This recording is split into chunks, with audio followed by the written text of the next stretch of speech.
The patch just updated. It looks like we got a new feature called a leader ability. And this is just a super quick video to introduce you to what that is. Rachel here, her leader ability is in dungeon battles, all team members get crit damage increased by 25%. Marion Shadowblood has an ability that helps with guild battles. Some don't have it, like Natalia has none. Zoltan's PvP ability helps the whole team with defense, which is basically just helping himself. But then there's some like Corrupt Orek who helps across the board no matter where you are. Like he gives 10% extra health. But that does help himself too, because his trait is based off of his health. But imagine pairing him up with Hakrin, and then, health just goes through the roof.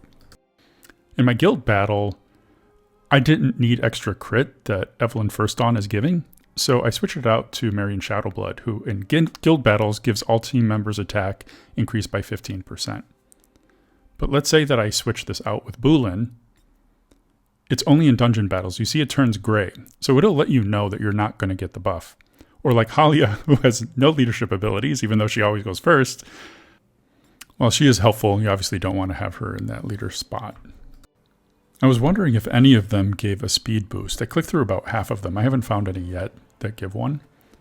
But I did notice some nice strategy things, like Brand already gives defense, but then if you put him in the leader spot, he has the leader ability to give everybody more defense. I did squeak ahead here and got a new record, but it was just barely, and I guess it makes sense with just 15% more damage. All right, that's it. Short and sweet. Hope this helped, and I will see you in the next video.